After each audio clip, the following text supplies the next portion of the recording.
Olá, família Albertino. Hoje eu gostaria de falar com vocês a respeito da temática rotina. Para que isso? Nós escolhemos essa temática justamente pela relevância dela, pela importância. E aqui eu vou citar um pouquinho com vocês alguns benefícios de se desenvolver rotina dentro da nossa família. Primeiro, porque vai gerar mais autonomia e independência na criança.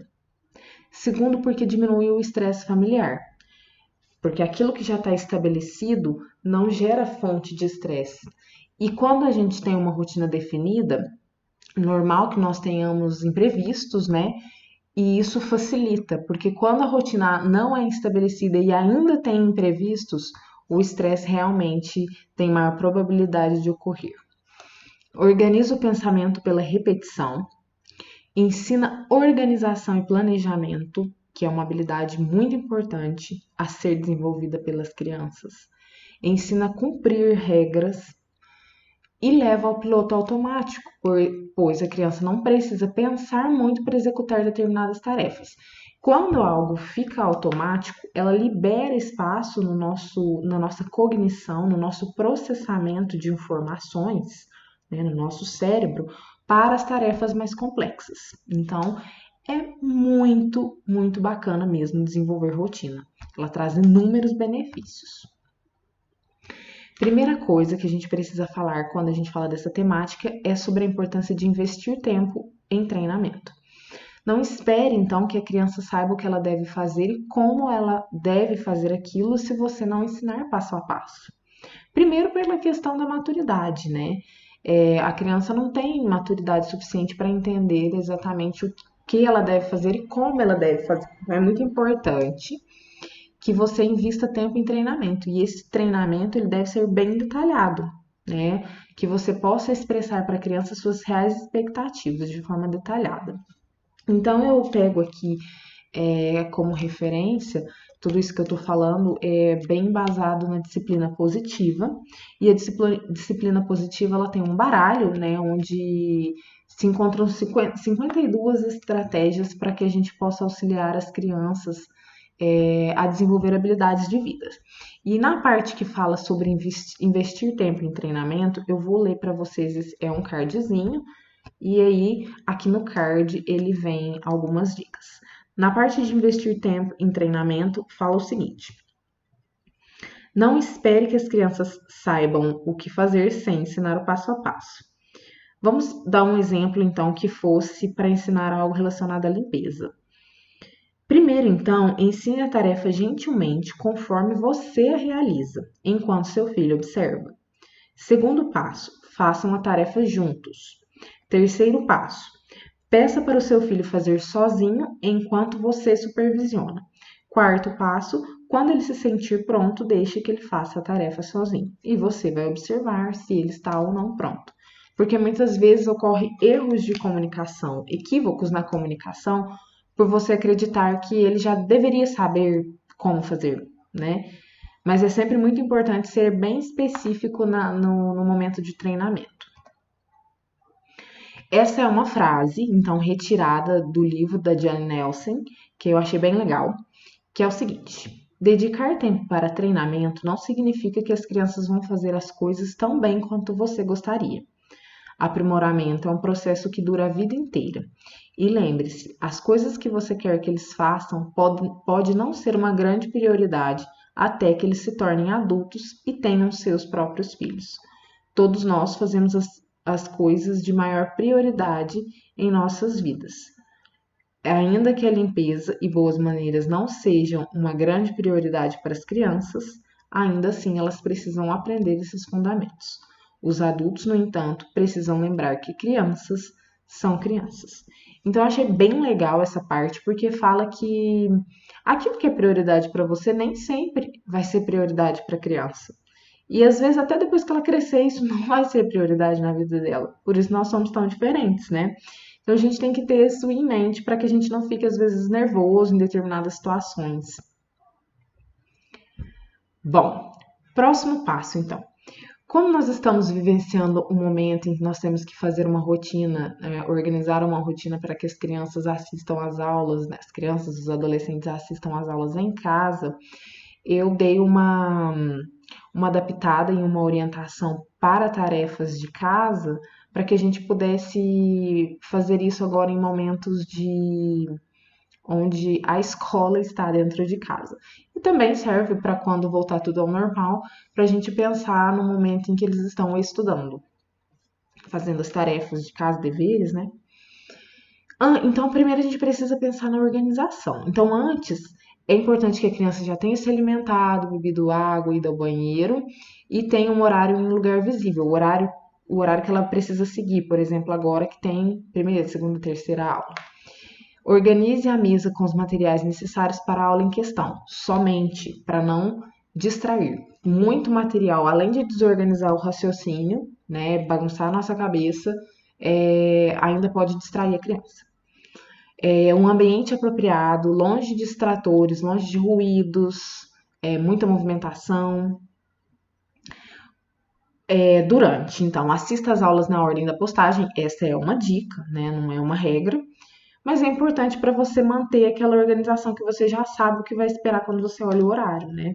Termine aquele conteúdo para passar para o seguinte. Quando não conseguir resolver, peça apoio. Depois que terminar a aula, guarde todos os materiais daquele conteúdo, pegue o material da próxima aula. Se gastou muito tempo, dê uma pequena pausa de descanso e volte para a continuação. É só mesmo para que o cérebro dê uma pequena descansada e volte para poder executar a próxima aula. E é muito importante a gente lembrar, que eu até coloquei como observação, no início você auxilia na organização, depois a criança vai aprender a fazer sozinha. É mais ou menos essa a questão do invista tempo em treinamento. No começo você vai ajudar detalhadamente para que a criança aprenda os passos, depois aquilo vai ficar automático. E aí, isso ajuda ela a desenvolver essa autonomia. Inclusive, essa questão de planejamento e organização, todos nós precisamos desenvolver bem para que nós não desorganizemos assim várias outras questões na nossa vida por falta disso. Porque se as coisas que são muito importantes, elas não têm horário, vivem numa confusão, isso atrapalha várias outras coisas. E organização e planejamento tem pessoas que têm mais facilidade, tem pessoas que têm um pouco mais de dificuldade. Porém, é uma coisa que é super possível de ser colocada em prática, né? Então é possível treinar isso. E as crianças, elas vão desenvolver isso conforme nós vamos ensinando isso para elas. Então, invista tempo em treinamento para desenvolver essa habilidade. Lembre-se, crianças pequenas precisam de apoio constante. Conforme a idade vai passando, a autonomia vai aumentando e o auxílio vai diminuindo. Atenção! Individualidade e nível de maturidade cerebral. O que significa isso? Primeiro que a gente tem que pensar aqui que eu falei que as crianças vão aumentando o grau de autonomia, é importante a gente pensar que existem individualidades envolvidas, né? Tem crianças que conseguem desenvolver mais rápido e outras precisam de um tempo maior. Então, nós temos que ter uma certa cautela. Existem inúmeras diferenças entre as crianças, por inúmeras questões também. E o nível de maturidade cerebral. Nós temos que entender que o cérebro ele vai amadurecendo conforme as fases do desenvolvimento. Então, não adianta eu querer que uma criança faça uma coisa que o cérebro dela ainda não dá conta, né? Assim, também eu devo providenciar situações para que a criança desenvolva quando o cérebro dela já está pronto para aquelas funções. Senão eu vou subestimar a capacidade daquela criança. Exercite sua paciência, pois toda aprendizagem envolve prática e auxílio. Então, não é possível você aprender algo do dia para a noite. Quanto mais você tem acesso ao conhecimento, mais você vai ampliando a sua capacidade de aprender novas coisas. E para isso eu preciso realmente de prática. Não é possível fazer isso do dia para a noite. Então tem que ter bastante paciência com eles. E a última coisa que eu gostaria de falar é que é muito importante a gente utilizar esses momentos em que a gente tem que fazer certas coisas com a criança para que seja um momento de demonstração de afeto. E aí, então, existe um livro que é bem legal, chama 5 Linguagens do Amor, e ele fala que as pessoas se sentem amadas através dessas 5 linguagens que estão aqui no slide. É muito interessante isso, muito mesmo, vale a pena a gente conhecer essas 5 linguagens. Elas valem para qualquer relacionamento, relacionamento amoroso e também no relacionamento com os filhos. Então, uma das formas das pessoas se sentirem amadas é através do toque físico. Abraços, beijos, quando a gente coloca a mão, né? Essa é uma das formas de falar para a pessoa que você a ama. Outra linguagem são palavras de afirmação. Então, é quando você elogia, reconhece as pessoas através da fala, quando você coloca isso em palavras. Tempo de qualidade, então, é quando você dedica tempo de qualidade para aquela pessoa. Então, estar com alguém que eu amo, de fato, eu estou com aquela pessoa, não estou fazendo outra coisa, eu estou ali gastando meu tempo totalmente com ela, dando total atenção para ela.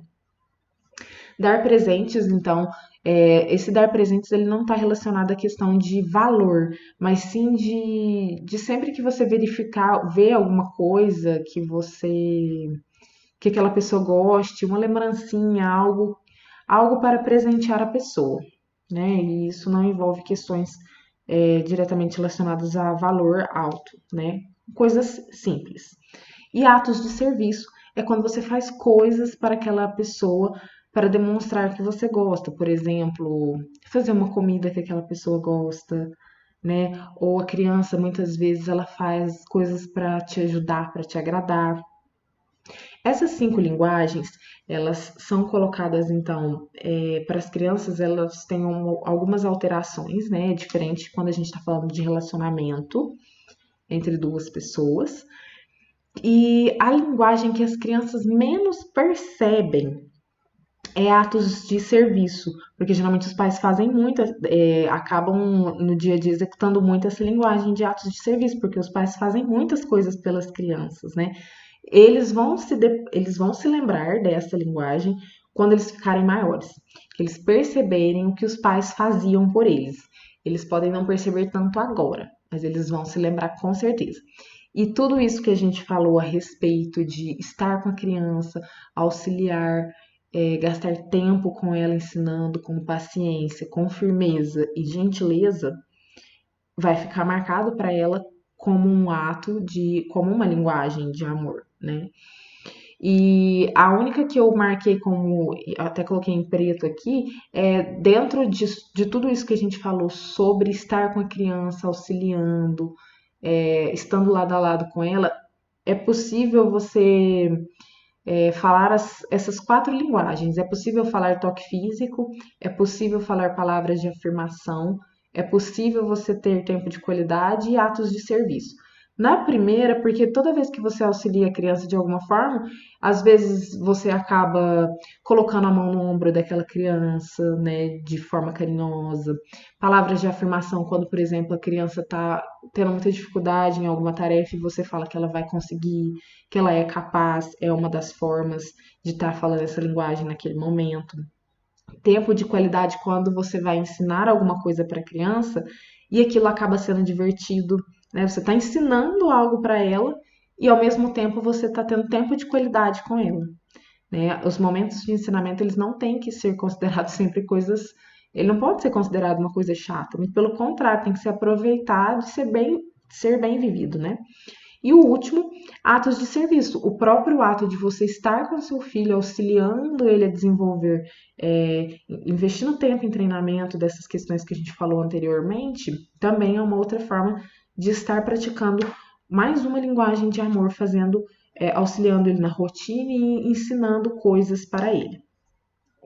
E essas linguagens de amor, pessoal, é muito legal a gente pensar que cada pessoa tem a sua principal.